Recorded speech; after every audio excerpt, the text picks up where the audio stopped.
வணக்கம். இமயத்து மகான்களுடன் என் வாழ்க்கையில் பகுதி 11 பாடம் 3வது தான் பார்க்க போகிறோங்க.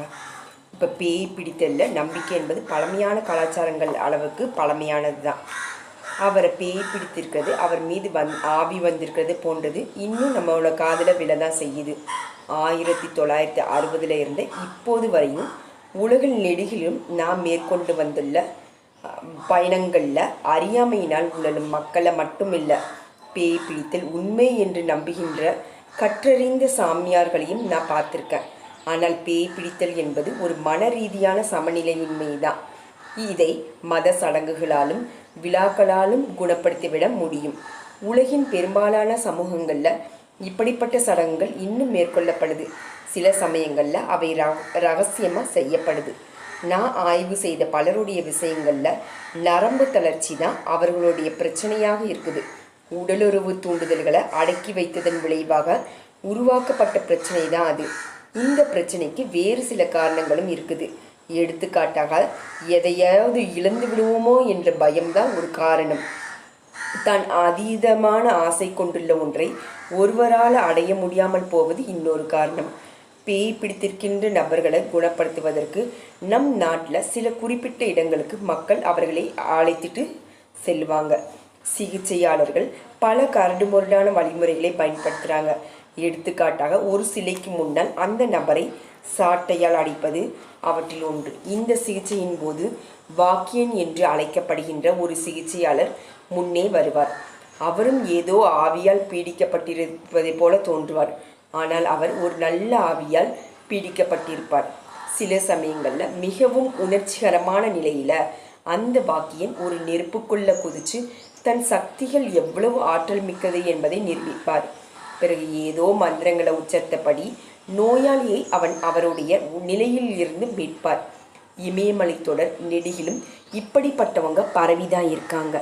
ஒரு சில வருடங்களுக்கு முன்னாடி மெனிஞ்சர் ஃபவுண்டேஷனை சேர்ந்த doctor Elmer green, Alice green மற்றும் அவர்களுடைய சக மருத்துவர்கள் சிலர் யோகிகளை பரிசோதனை செய்வதற்காக பல நுண்ணிய கருவிகளுடன் இந்தியாவுக்கு வந்தாங்க. ரிஷிகேசில் கங்கை கரை மீது அமைந்து இருந்த என்னுடைய ஆசிரமத்திற்கு அவங்க வந்தாங்க. அவங்க திட்டமிட்டு இருந்ததற்கு 1 வருடம் கழித்தே அவங்க வந்திருந்ததால்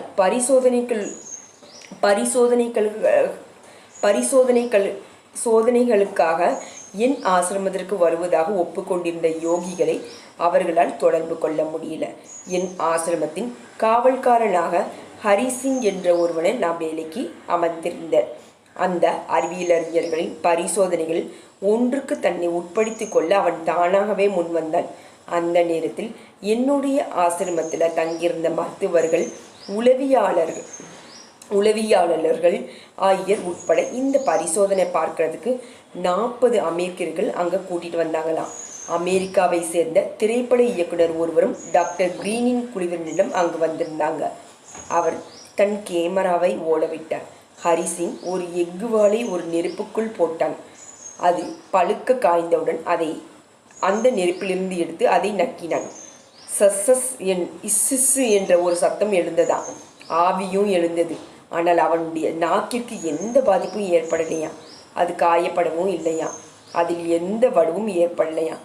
யோகிகள் அல்லாதோர் இப்படிப்பட்ட காரியங்களை அடிக்கடி செய்வது வழக்கம்தான்.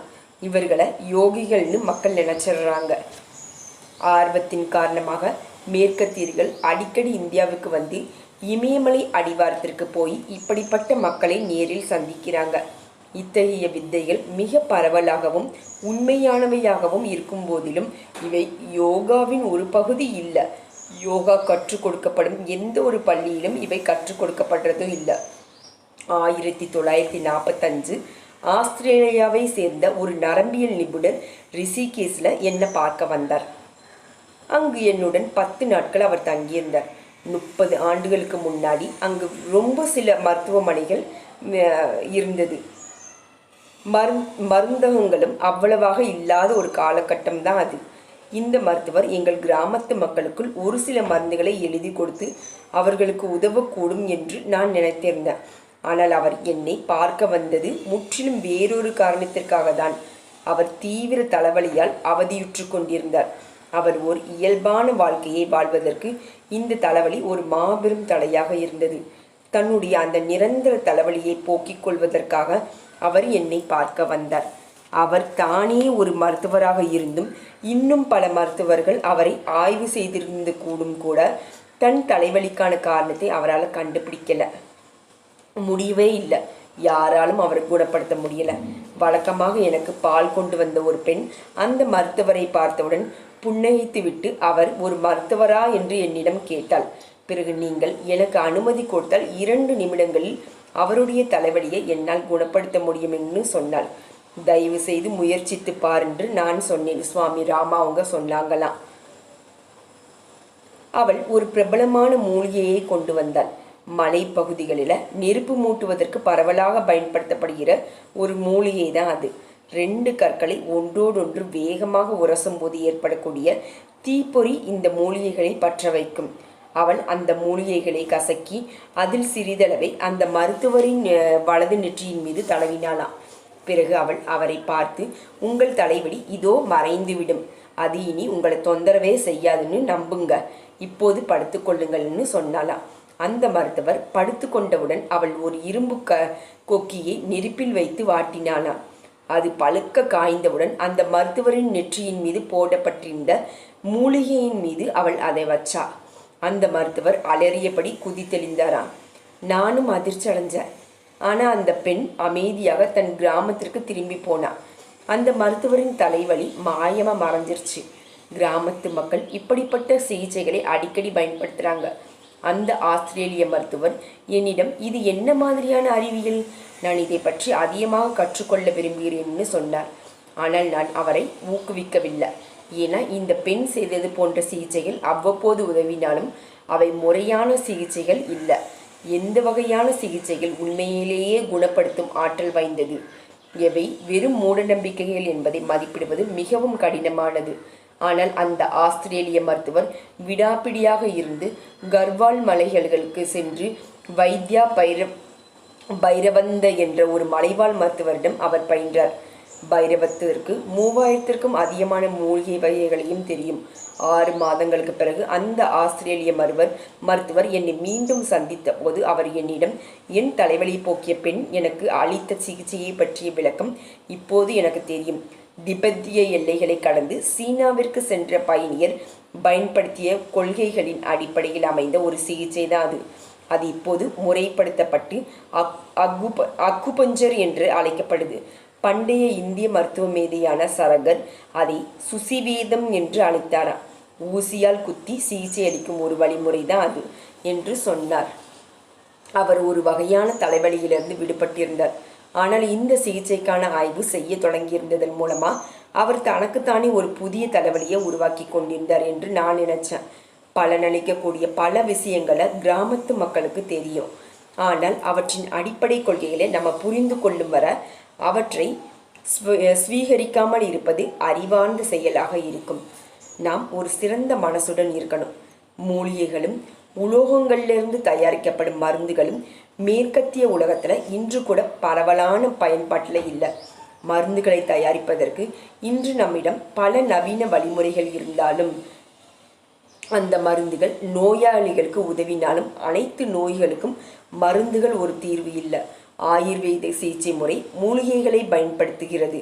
தண்ணீர் சிகிச்சை, களிமண் சிகிச்சை, நீராவி சிகிச்சை, நிற சிகிச்சை, சூரிய குளியல்கள் ஆகியவை பல்வேறு கனிகள், மலர்கள், காய்கறிகள் ஆகியவற்றின் சாறுகளின் பயன்பாடும் ஆயுர்வேத சிகிச்சையின் முறையின் இன்றியமையாத அம்சங்களாகும். நோய்களை குணப்படுத்துவதற்கான ஆயுர்வேத வழிமுறை 2 பிரிவுகளாக பிரிக்கப்படுது. நிதானம், பத்தியம் ஆகியவைதான் அது. கூட்டம் நிரம்பி வழிகின்ற நவீன மருத்துவமனைகளில் நாம் அடிக்கடி பார்ப்பது போல நோயாளிகளை பயங்கரமான சூழ்நிலைகளுக்கு உட்படுத்தப்படுவதற்கு பதிலாக ஆயுர்வேத சிகிச்சையாளர்கள் தங்கள் நோயாளிகளுக்கு உணவு, உறக்கம், தட்பவெப்பநிலை ஆகியவற்றில் மாறுதல்களை பரிந்துரைக்கிறாங்க. நவீன மருந்துகளை பயன்படுத்துவதற்கான வாய்ப்பு ரொம்ப குறைவாகவே இருக்கும் போதிலும் ஹிமாலய மக்களால் எப்படி ஆரோக்கியமாகவும் நீண்ட ஆயுளுடன் இருக்க முடிகிறது என்று நான் அடிக்கடி யோசிச்சிருக்கேன். பல நோய்களுக்கு நவீன மருத்துவம் இன்னும் எந்த ஒரு தீர்வையும் கண்டுபிடிக்கல. ஆனால் இந்த மலைவாழ் மக்கள் இந்த நோய்கள் அண்டுவதும் கூட இல்லை. தினமும் புதிதாக தயாரிக்கப்படும் உணவு, சுத்தமான காற்று ஆகியவை அவர்களுடைய ஆரோக்கியத்திற்கான முக்கிய காரணங்கள் என்றாலும், கவலையும் பதற்றமும் அற்ற சுதந்திரமான சிந்தனையையும் அவர்களுடைய ஆரோக்கியத்திற்கு பெரும் அளவு உதவுது.